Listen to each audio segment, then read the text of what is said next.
Hello everyone, this is Dipankar. You are watching English Grammar Mock Test Series Set 5. আজ আমরা idiom and phrase, one word substitution, common error, narration change, clause test প্রত্যেকটা topic থেকে পাঁচটা প্রশ্ন practice করতে চলেছি। Total 25 questions আলোচনা করা হয়ে থাকবে। তো সবাই অতি অবশ্যই মন দিয়ে ক্লাসটি করো, আশা করি উপকার দেবে। চলো লেটস কন্টিনিউ। প্রথমে দেখো idiom and phrase থেকে রয়েছে hard nut two crack. Hard nut two crack, এই ইডিয়মটার মিনিং কি হবে? এ difficult problem to solve, A dump person, useless effort, নাকি ডিফিকাল্টিস অ্যাট ইনিশিয়াল স্টেজেস। সঠিক উত্তর কি হবে? বলে রাখি 25 এর মধ্যে তোমরা কত পেলে অতি অবশ্যই কমেন্ট বক্সে মেনশন করবে। দেখো এর সঠিক উত্তর হবে এ ডিফিকাল্ট প্রবলেম টু সলভ, একটা সমস্যা, কঠিন সমস্যা সমাধান করার মতন একটা কঠিন সমস্যা। হার্ড মানে শক্ত, নাট মানে বাদাম, ক্র্যাক মানে ফাটানো। তো যদি আক্ষরিক অর্থে দেখতে চাই তো শক্ত বাদাম যে ফাটানোর মতন, ভাঙার মতন, এর অর্থ হলো যে কঠিন সমস্যার মোকাবিলা করা। Okay, next see eye to eye, চোখে চোখ মিলিয়ে দেখা। তো এই ইডিয়মটির মিনিং কি হবে? To stare at someone, to see someone in a clandestine manner, be in full agreement, নাকি টু লাভ সামওয়ান সিক্রেটলি। তো এটার উত্তর হয়ে যাবে বি ইন ফুল অ্যাগ্রিমেন্ট, পুরোপুরি সহমত পোষণ করা। Okay, next cut to the chase. Cut to the chase এর অর্থ কি? To start talking about the important aspect of something, নাকি to conclude from obvious fact, নাকি টু ক্লিন সলিড লাইন্স, নাকি টু বি ইভিল টেম্পার। সঠিক উত্তর হয়ে যাবে option number A. Option number A will be the right answer. To start talking about the important aspects of something. Next, draconian ল। দেখো এই টার্মটা draconian, এই টার্মটা এসেছে Dracula থেকে, অর্থাৎ নির্মম, অতি নিষ্ঠুর, ভয়ঙ্কর, অত্যাচারী, এইরকম সেন্স বোঝাতে ড্রাকোনিয়ান টার্মটা ব্যবহার করা হয়। তো ড্রাকোনিয়ান ল মানে আইন। ড্রাকোনিয়ান আইনটা কি? রিটেন ল, নাকি এক্সট্রিমলি সেভার ল, নাকি ওরাল ল, নাকি লেনিয়ান ল। রিটেন ল লিখিত আইন, এক্সট্রিমলি সেভারি ল অত্যন্ত নিষ্ঠুর কঠোর আইন, ওরাল ল মৌখিক আইন, লেনিয়ান মানে সফট আর কি, যেটা হচ্ছে নরম, যে যে আইনটাকে বাঁকানো যায়, নট হার্ড। তো এর সঠিক উত্তর হয়ে যাবে option number B, extremely savoury law. Next, all thumbs. Thumb মানে জানো সবাই বুড়ো আঙ্গুল। অল থাম্পের এই ইডিয়মটির মিনিং কি হয়ে যাবে? Option number A, permission from the concerned people to go ahead, নাকি a crowd cheering their favourite team, নাকি a physically awkward specially with respect to the hands, নাকি an illiterate person who can't sign his name. এর সঠিক উত্তর হয়ে যাবে option number C, physically awkward specially with respect to hand. Physically কেউ যদি handicap হয়ে থাকে তো সেক্ষেত্রে এই অল থামস এই টার্মটি ব্যবহার করা হয়ে থাকে। যে শারীরিক দিক থেকে অক্ষম ব্যক্তি, বিশেষ করে যার হাতের দিক থেকে সমস্যা রয়েছে।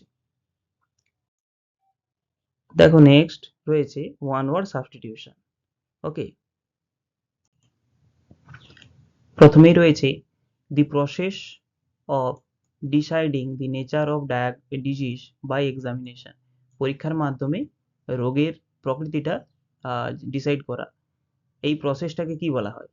এই পরীক্ষার মাধ্যমে রোগ নির্ধারণ করার পদ্ধতিটাকে কি বলা হয়? টেস্ট, নাকি পেরুসাল, নাকি ডায়াগনোস, নাকি অপারেশন। তো সঠিক উত্তর হয়ে যাবে ডায়াগনোস। ওকে, টেস্ট পরীক্ষা, পেরুসাল মানেও পাঠ, অপারেশন, এর সঠিক উত্তর হয়ে যাবে diagnose. Next, that which can not be read easily, যেটা সহজে পড়া যায় না।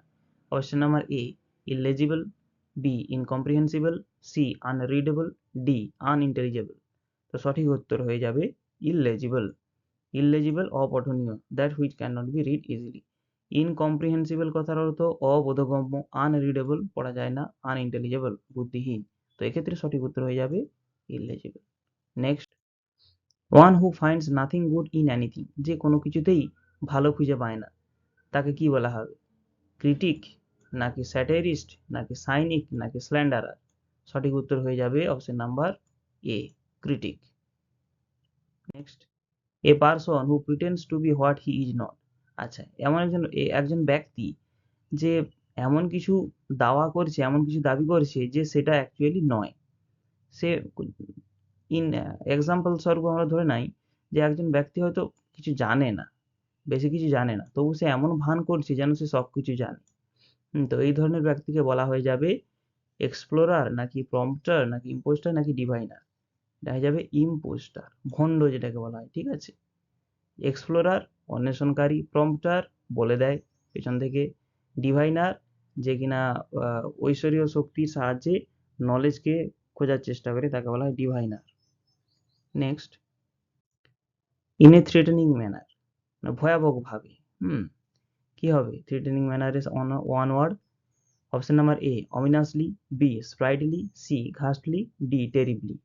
দেখো, অমিনাসলি অশুভ, স্প্রাইডলি কথার অর্থ ফুল অফ লিফ, ঠিক আছে, মানে উৎফুল্লভাবে যেটাকে বাংলাতে বলা হয়। ঘাস্টলি ভয়ানকভাবে, টেরিবলিও ভয়ানকভাবে। তো এর সঠিক অ্যান্সার হয়ে যাবে ঘাস্টলি। নেক্সট আমরা কমন এররসে চলে যাব।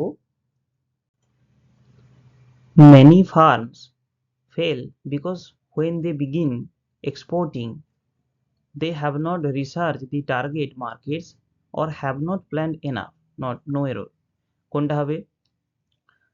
তো একটু ভালো করে খেয়াল করলে দেখবে এই পার্টটাতে রয়েছে প্রেজেন্ট পারফেক্ট। প্রেজেন্ট পারফেক্টের গঠন কি? প্রেজেন্ট পারফেক্টের গঠন এরূপ হবে সাবজেক্ট প্লাস হ্যাজ, মাউসে লিখছি, মাউসে লেখার কারণে একটু বেঁকে যাচ্ছে, একটু ম্যানেজ করে দেখে নিও। সাবজেক্ট প্লাস হ্যাজ অথবা হ্যাভ প্লাস ভার্বের, মূল ভার্বের থার্ড ফর্ম বসবে। ওকে, সাবজেক্ট প্লাস হ্যাজ বা হ্যাভ এর সাথে মূল ভার্বের থার্ড ফর্ম বসে। এখানে দেখো দে হ্যাভ নট, রিসার্চ হবে না, হ্যাভ নট, এইখানে কিন্তু ইডি রিসার্চ, এটা কিন্তু একটা রেগুলার ভার্ব, এর সাথে ইডি যোগ করে একে পাস্ট পার্টিসিপল ফর্মে নিয়ে যেতে হবে, অথবা ভার্বের থার্ড ফর্ম যেটাকে বলা হয়ে থাকে পাস্ট পার্টিসিপল ফর্ম, এই রিসার্চড হবে, তবে কিন্তু এটা ঠিক হবে। তো অপশন নাম্বার 2 এই অংশে ভুল রয়েছে। আশা করি বুঝতে পেরেছো। নেক্সট দেখো, part of what a man learns will measurable as specific knowledge and skill while another part involves changes. আচ্ছা, এখানে একটু ভালো করে খেয়াল করে দেখতে পাবে যে উইল মেজারেবল এটা হবে না।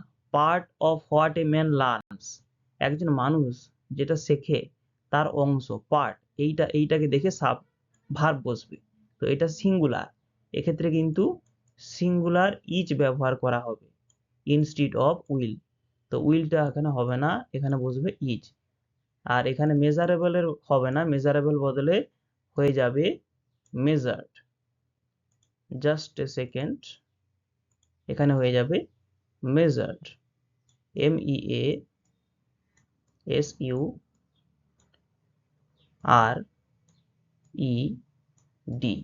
ওকে, তো part of what a man learns is measured. তো option number A will be the correct answer. Next, he explained that the pillars of tribalism that humans rely on for security would always counter any significant culture or social change. ওকে, এটা কোনটা error রয়েছে কিনা দেখে নাও। একটু ভালো করে দেখলে খেয়াল করো যে কাউন্টার অ্যানি সিগনিফিক্যান্ট। আচ্ছা, এই যে অ্যানি সিগনিফিক্যান্ট এই প্রোনাউনটা আমরা কখন ব্যবহার করে থাকি? ইনডিফিনিট প্রোনাউনের ক্ষেত্রে এটা আমরা সাধারণত আনকাউন্টেবলের ক্ষেত্রে আমরা ব্যবহার করে থাকি, কিন্তু এক্ষেত্রে এটা অ্যানিটা মানানসই হচ্ছে না। তো অপশন নাম্বার 3 কিন্তু ভুল রয়েছে। এখানে হওয়া উচিত ছিল কাউন্টার উইথ, কাউন্টার উইথ, ঠিক আছে, উইথটা হয়ে যাবে সঠিক। তো option number 3 will be the right answer. Next, there is a barrier among the egghead and the hoi polloi and it would be lazy idealism to ignore it. ওকে, দেখো একটা বাধা রয়েছে, কাদের মধ্যে বাধা? এগহেড আর হই পোলই। এটা সম্ভবত দুটো জাতির মধ্যে বলতে পারে। এঘেট পণ্ডিতদের ক্ষেত্রে ব্যবহার করা হয়, ওই বলে এটা ঠিকঠাক আমার জানা নেই, সম্ভবত একটা জাতির সম্বন্ধে বলা রয়েছে। তো এই দুটো প্রকার জাতি রয়েছে, তাদের মধ্যে একটা ব্যারিয়ার। তো দুজনের মধ্যে তোমরা সবাই জানো, দুজনের মধ্যে যখন কিছু বলা হয়ে থাকে তখন সেক্ষেত্রে কিন্তু অ্যামাং হয় না, সেক্ষেত্রে হয় বিটুইন। ওকে, বিইটি ডাব্লিউ ডাবল ই এন। তো এইটা হয়ে যাবে correct. Option number A will be the correct answer. Next, credit when used responsibly can achieve a great number of positive things in our lives, such as financing and paying off our dream, hybrid or college tuition fees. No error. দেখো, এটা যদি একটু ভালো করে খেয়াল করো, দেখবে এখানে financing R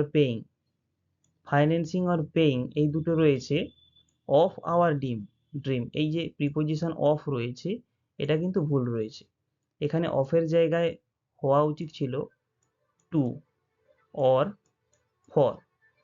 two or for will be the correct answer. Okay, তো credit when used responsibly can achieve a great number of positive things in our lives, such as financing and paying to or for our dream, hybrid or college tuition fees. Okay, next দেখো, এরপরে চলে আসছি narration change. দেখো, প্রথমে রয়েছে একটা interrogative সেন্টেন্সে রয়েছে, the teacher said to the student, why do you disturb the class. শিক্ষক মহাশয় ছাত্রটিকে বলেছিল যে তুমি কেন ক্লাসটাকে ডিস্টার্ব করছো। তো ইন্টারোগেটিভ সেন্টেন্সে সবাই জানো সেড টুর পরিবর্তে আস্কড হবে। তো সেড টুর পরিবর্তে আস্কড কোথায়? দেখো, সেড টু, তো এটা সেড টু রয়েছে, এটা প্রথমেই বাদ চলে গেল, টোল্ড এটাও বাদ চলে গেল, দুটো জায়গায় আস্কড রয়েছে, এই দুটোর মধ্যেই হবে। আচ্ছা, এখানে কিন্তু দ্যাট হবে না, হোয়াই হবে। তো দুটো জায়গাতেই হোয়াই রয়েছে। The teacher asked the student why, দেখো এক জায়গায় রয়েছে why he had disturb the class, আর এক জায়গায় রয়েছে why he disturb the class.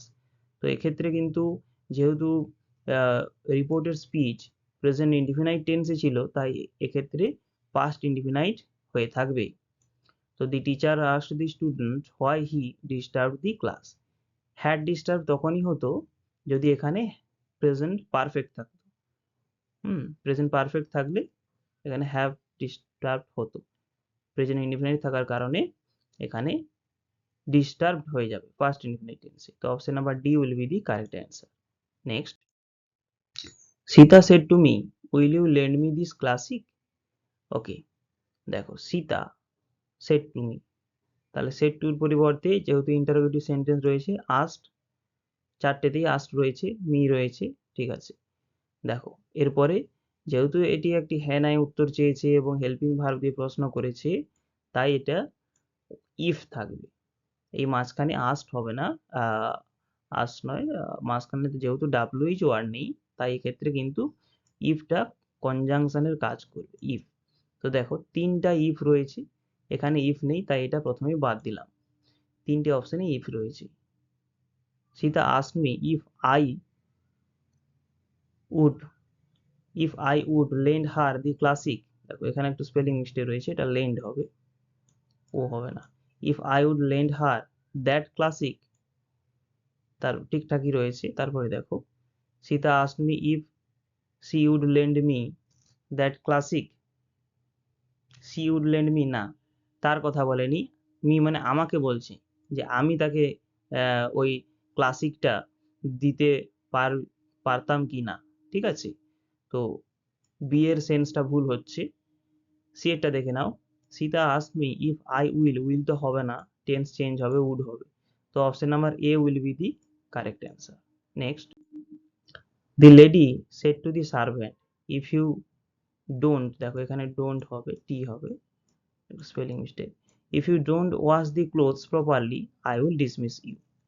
ওকে, তো the lady warned the servant that she would dismiss her if she did not wash the clothes properly. ঠিকঠাক রয়েছে, এটা ঠিকঠাক রয়েছে, 2 নম্বর অপশনটা পড়ে নাও, The lady told the servant that she would dismiss her on the event of bad work. না, এভাবে ঘুরিয়ে লেখার কোনো প্রয়োজন নেই।